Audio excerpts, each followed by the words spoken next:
ועכשיו להחלטה המקוממת שהתקבלה בכנסת ואסרה ללא שום היגיון רפואי פתיחה של עסקים קטנים שלא מקבלים קהל. והכל כדי למצוא דרך משפטית להגביל גם את ההפגנות. גל חן פגש שני בעלי עסקים קטנים שהפרנסה שלהם נפגעה בגלל פוליטיקה קטנה. מה אכפת לכם שעוד כמה אנשים יתפרנסו בכבוד? אני לא מבינה את זה. תכירו את עסקת החבילה של ממשלת ישראל. בהקשר שלנו, הגבלות מלאות, הן כוללות איסור על פתיחת מקומות עבודה, למעט מקומות עבודה חיוניים.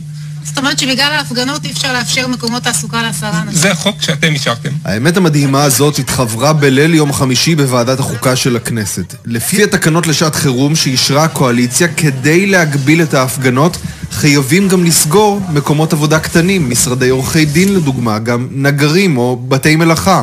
המשרד שלנו מונה 8 עובדים, ואת כולם נאלצנו להוציא לחל"ת בגלל ההוראה האחרונה שאסור לפתוח את המשרד. האיסור הזה הוא איסור חמור מאוד. זה כמו שלהגיד לבן אדם, אל תלך, אל תתפרנס. ועכשיו הקואליציה עומדת בפני בחירה. רוצים לפתוח מחדש את העסקים? אפילו משרד הבריאות לא מתנגד לזה.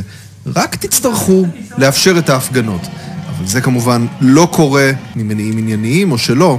ויש מי שמשלם את המחיר. יש פה מצב של מצד אחד באמת הפגנות שזה דבר חשוב ודמוקרטיה, וכמובן זה ערך עליון. מצד שני יש פה גם את הפרנסה שלנו. החיבור הזה הוא בלתי מתקבל על הדעת, הוא בלתי הגיוני בעליל. שוב, כל החדרים, הכל מרווח, מעבררים מדי פעם, פותחים את החלונות.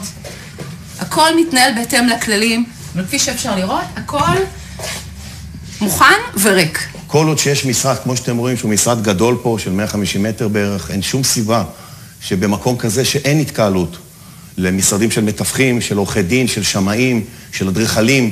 איזה התקהלות יש במשרד עורכי דין? סוכן ביטוח, משרד תיווך, מעצבת פנים, שמאים, אדריכלים, משרדי יועצים. הממשלה איבדה את דרכה. בכל יום שהסגר הזה נמשך, עוד עסק נסגר בישראל. כ-200,000 עובדים הוצאו לחל"ת או פוטרו בשבועיים האחרונים. הגבלות שרירותיות שכאלה שנוצרו כתוצאה מפלונטר משפטי, פוליטי, באחריותה המלאה של ממשלה, רק מחריפות את המשבר.